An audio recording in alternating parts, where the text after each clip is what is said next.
nimuhorane n'umukama. Inkuru nziza ya Yezu Kristo nk'uko twayandikiwe na Mariko Mweranda. Umunsi umwe abagendanyi ba Yohani Batista n'abafarisayo bari bisonzesheje. Baraza rero babarira Yezu bati, ni kuki abagendanyi ba Yohani n'abafarisayo bisonzesha n'ababawe ntibisonzeshe? Yezu arabishura ati, mbega abagenzi b'umukwe barashobora kwisonzesha bakiri kumwe n'umukwe? Umwanya bakiri kumwe n'umukwe ntibashobora kwisonzesha. Hazoza iminsi bazoba ku mukwe, ico gihe rero bazokwisonzesha. Ntawuremuruza ikiremo gishasha umushire w'impuzu, ahandi ho ikiremo gishasha kijya ya mpuzu ishize igatabuka kuruta. Kandi nta n'usuka igisama c'imvinyo mu mibindi ishaje, ahandi ho igisama kirayisavya imvinyo n'imibindi bagaheba. Imvinyo y'igisama ibuganizwa mu mibindi mishasha. Iryo ni ijambo ry'umukama.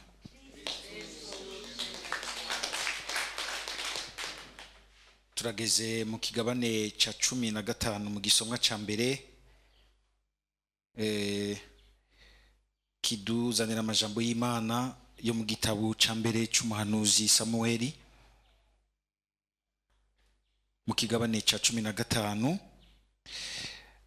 aho twumvise ingene Sawuli yatakaje itogwa ryiwe mu kugambararira Imana. Tubizirikane na cane cane tugerageza gutahura inyigisho iri muri ibi vyashitse. Bwa mbere nuko harimwo ikintu gitangaje kumbure coshobora gutera amakenga batari bake, bakibaza bati none bwabundi Imana harahimera gutyo? Kubona Imana tuzi ko ari Imana se umukama wacu Yezu Kristo yuzuye imbabazi n'ikigongwe, igaheza ikarungika Sawuli iti, genda utikize ugeseze rwose iriya mihimbi y'abanyamaresite uyikureho yose. Imana bwabundi hari gihimera gutyo? Sinzi ko bitabaciye mu bwenge no mu mutima. Ariko igihe turiko turazirikana aya majambo yo mu bwuzure bwa kera, ni vyiza yuko igihe twumva umenga harahatweretse Imana nk'uko umenga siko Yezu yayitweretse, nk'iyuzuye imbabazi n'ikigongwe, ko murazi yuko Yezu we bigeze kuza igihe kimwe ngo bakamubwira bati, abaje bamuzaniye inkuru ngo yuko Herodi yakurikije abantu bari yakurikije inkuka yabo abantu bari baje kuyihereza, hanyuma arabatikiza arabageseza bose arabica. Aho bari biteze yuko kumbure Yezu ko acagira impuhwe n'ikigongwe cinshi, ahubwo agaca ahindukira agaca agira ati ti namwe nimutihana nuko muzotikira mwese. Ahandi naho tukabona yuko agaragaza imbabazi nyinshi igihe bamwimye inzira yo kuja, yariko arava mu buraruka amanuka epfo mu Buyudeha, baramwima inzira. Batumwa baca bagira bati, abantu bo turekura tukabamanurira ko umucanwa, ingene bashobora kukwima inzira we ntibakuzi uri we. Yezu agaheza akababwira ati, mwaranyobeye, jewe sinazanywe no gutikiza, nazanywe no gukiza. Umuntu yumvise ngaho akongera kumva hanaho bica bigora ingene umuntu abinywanisha. Ariko umuntu abitahura muri iyo ntumbero yuko Imana yagiye irarera buke buke igihugu cayo kuva igikure muri ico gihe gushika igishikane mu mwuzura wo kwimenyesha kwayo mu karanga kayo vy'ukuri muri Yezu Kristo. Nico gituma amajambo yose benaya turakenera kuyatahura tugaruka tukayanywanisha n'ingene Yezu Kristo yaduhishutse Imana, yatweretse Imana mu buryo buhejeje, mu buryo bwuzuye. Aha rero nibiki rero? Imana kubera iki irungika Sawuli kuja kugeseza no gutikiza abanyamaresite. Mbe abanyamaresite ni bande? Amaleki n'abanyamaresite ni bande? Aba bamaleki ni bande? Kubera iki Imana ifata ingingo nk'iyo? Ubwa mbere nuko mu kubizirikana neza, abanyamaresite abamaleki, abandi bavuga ngo n'abanyamaresite, abandi n'abamaleki, les amalecites mu gifaransa, n'abantu kuri Isirayeli baboneka nogira nti nk'ububisha buhejeje kandi buhagaze imbere y'igihugu cy'Imana, bukagomba kukizibiranya ntigishikaho Imana yagiteguriye. Kuko n'abantu ubwa mbere bagombye kubazibira ku nzira kuva bakiva mu Misiri. Hari aho bigeze kubaca inyuma, bagomba kubatera no kubatikiza. Turabisoma mu kigabane cya 17 mu gitabo, iki gitabo hamwe bita ngo nukuvayo, ahandi bakacita gitabo cyo guhunguka. Mu kigabane c'17 turabona ingene babateye bakanka ko barengana ngo bashobore kugenda mu gihugu cyabo. Ariko kandi tukabona yuko ari abantu bamye bifatanya gose n'abandi bansi b'Isirayeli, abo bita abamadiyanite n'abanyamoabite, kugira ngo n'ubundi baburabuze Isirayeli ntiragame mu gihugu Imana yayitoreye. Bakama bariko barabatera bababurabuza. Haragera igihe rero Imana irungika uyu Sawuli kugira ngo n'ubundi agende kubigizayo bashobore kuguma mu mahoro, Mbere ivyo yabagiriye bisa nk'uko umenga ni ingingo Imana yabafatiye, kuko harandi batwereka mu kigabane ca 25 mu gitabo cyo gusubiranga amategeko, le Deutéronome, ingene naho nyene Imana yahavuye ibafatira ingingo muri buka. Mbere ingene ico gihe higeze kuba urugamba rukomeye gose rwaho abanyisirayeli bagwana n'abanyamaresite, ku buryo bw'uko urwo rugamba rwabaye ntibagirwa muri Isirayeli. Ni rwa rugamba mwibukaho Musa yigeze kuja ku musozi akarungika Yozuwe kugwana, nawe akaja ku musozi gusenga, gushika ngo aho aruha bakamufatira amaboko, akandira abantu baza kumufatira amaboko. Musa adugije amaboko, igihugu cy'Isirayeli kikabandanya kikatsinda urugamba, ayamanuye kigatsindwa ku rugamba. Mwumvise intercession?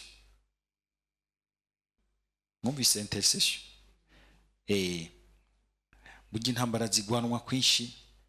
Hari intambara zo muri ubwo buzima bwa misi yose, ariko burya tuzitsinda neza igihe tubanje kuzigwana imbere y'Umukama, tukazitwara neza imbere, tukazirikana icyo turiko tugenda dukurikirana. Aba rero basa nk'uko umenga n'abansi bishinye kugira ngo bazibire baburabuze igihugu cy'Imana. Imana rero mu gufata iyo ngingo, kujya nabivuze, hariho ivyo yagiye irazana idutahuza mu gukiza no mu kwimenyesha igihugu cyayo. Mu bisanzwe vy'Imana itumye kugira ivyo itumye Sawuli kuja gutikiza abanyamaresite, niko imico yabo yabibona ico gihe, niko babigira. Ibihugu bibiri bigwanye, kimwe kigatsinda ikindi. Ubwa mbere byitwa ko ari Imana nyene ziriko ziragwana z'ivyo bihugu, ko bemera ibimana vyinshi. Iyo ico gihugu gitsinze ikindi, no kuvuga Imana yacu iratsinze igihugu, iratsinze Imana y'igihugu gitsinzwe.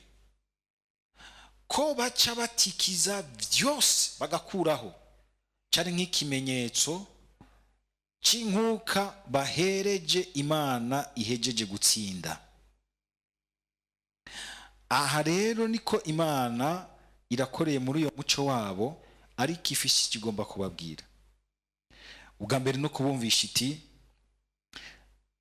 ibihugu vyose, aro tuwumve hari ijambo rikomeye, ibihugu vyose canke n'abantu bose bashobora kwiyuzuzamwo ububisha n'ubukozi bw'ikibi bakagomba kuzibira ibindi bihugu, bakagomba kuzibira izindi nta, bakagomba gucunyacunya, bakagomba kuzibiranya abandi bantu, bakanka ku wundi yotera intambwe ngo ashike ahantu heza Imana imushakira. Burya wibaza yuko biheze uko, ariko ubu byuye intambara n'Imana, kuko uri kurazibira umugambi w'Imana ku muntu. Ubu rero turabizi yuko atari kuri Isirayeli gusa, ni ku bantu bose, kuko ubu abantu bose baragizwe igihugu cy'Imana mu maraso ya Yezu Kristo, nubwo buba bataritaba Yezu Kristo. Imana yo yaramaze kubugururira, Imana yaramaze kubugururira. Tuvyumve rero, harimo inyigisho ikomeye. Umuntu wese abika inzigo, amacakubiri y'ukugomba guhamba abandi, y'ukugomba kuzibiranya abandi ntibatera intambwe ngo bashike heza mwiteka Imana ibashakira, menya ko muba muvyuye intambara n'Imana. Kandi umunsi urizi n'impera n'imperuka, aho hantu utigaruye ni wewe, nkuko nigeze kubigisha igihe kimwe, ni wewe n'abawe muzotikira. Ubu karanga Imana iri munsi y'urujo. Igihe cyose nibitsemwo ububisha bwo kugomba kugirira n'abundi no kumuzibiranya, jewe nyene ndagwiciriye, ibikiye ikintu cy'urubanza rukomeye imbere y'Imana. Ariko kandi nugomba kubereka yuko naho Imana ari umunyembabazi n'umunyakigongo, ni Imana kandi y'ubutungane, ntishima kurorera ikibi gisasika kigira uko cishakiye. Nubwo idaca igira ibintu vya interventionisme, iraha umwanya abantu, mugabo abantu batagombye kubona, tutagombye kubona ibimenyetso iduha ngo twigarure, bimwe nyene tugira ngo turiko turayicamwo canke ducamwo abantu, biduhindukirirako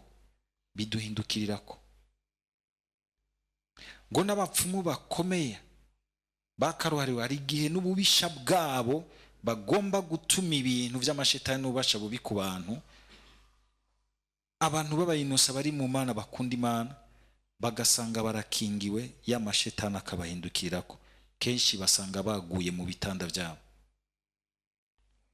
Ntitubimenya kuko nta maankete bakunze gukora aho hantu, n'ibinyamakuru ntibikunze kuja kugira reportage kuri ivyo bintu, mugabo birazwi kuko nta canyegejwe, nta gikorerwa mu mwijima na kimwe kitamenyekana mu Mana. Indi nyigisho tuhakura nuko uko gucisha kw'abana b'intoki abanyamarisite harimwo no kugira ngo tumenye yuko atanyungu nimwe irimwo yo kugendera mu bubisha n'ubukozi bw'ikibi. Nta nyungu nimwe irimwo igihe tutabivuyemwo, nta kindi bivyara kuduhindukirira twebwe nyene. Harimwo indi nyigisho twokuramwo. None uyu munsi Amaleki ninde? Na cane cane ubwa mbere Amaleki nubwo bubasha bubi bwose budukoreramwo bukagomba kutuzibira no kuzibira igihugu c'Imana ngo ntikigume kiragamye mu nema y'Imana, mu bwiza bw'Imana no mwiteka Imana yagishakiye. Nububisha, ni shetani na mabi yose atubamwo, ugasanga agomba kutubuza twebwe nyene gutera intambwe ngo dushikaho Imana idushakira, tukagomba no kuzibiranya n'abandi bateye intambwe, tugashaka yuko nabo nyene boguma inyuma, boguma abantu bacunyacunya ataco bavuyemo. Murambona ingene abantu rimwe rimwe dushobora gufatwa n'inzigo iyo ubonye umuntu mu nzira y'ubuzima bwiwe ariko aratera imbere, ariko araza, bikagutera uruzigo, urushari, abandi jeho kuki, ugatangura kumwimba mu mizi, ugatangura kumurementaniriza ibintu, ugatangura kuvuga ayamuhe. Umenye yuko aho uri kuramera nka Amaleki. Amaleki nitumurondere hariya kure. Ni igihe cyose twibikamwo umutima mubi ku wundi, udashaka yuko undi yotera intambwe ngo aroranirwe, atunganirwe, amererwe neza, atera imbere, nawe ukavyibikamo nk'ugomba kumuzibira cyangwa ushobora kuba ari ku muntu cyangwa ku mugwi w'abantu cyangwa ku bwoko bw'abantu cyangwa ku ntara y'abantu cyangwa ku gihugu.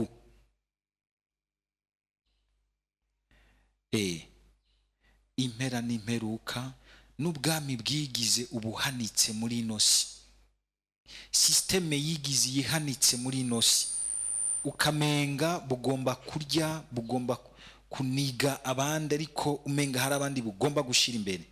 Nubwo usanga bubitse muri bwo umugera wonyene ubusambura. Dusaba umukama aturinde iyo ngeso yo kwibikamwo inabi, kuko n'igihe duheje kuyikoresha ibyo twashaka iraheza ikaduhindukirira, kandi tukamaramara tukagesera rwose bimwe bitagira uko bivugwa. Ntitwigere tuvyibagira n'inyigisho ikomeye imbere y'Imana. Dusabe kandi umukama kugira ngo ahubwo hagusanga umenga tubaho dushirana ibiti mu maguru twigira abanyamareki ku bandi, ahubwo tuba abantu bunganira abandi, kuko mu kunganira uwundi wihamagara kumugisha mwinshi. Mu kugirira neza uwundi, mu gushaka ineza y'uwundi, iyo neza uri kurabiba muri mugenzi wawe uzoyisanga yashuritse iwawe. Amen.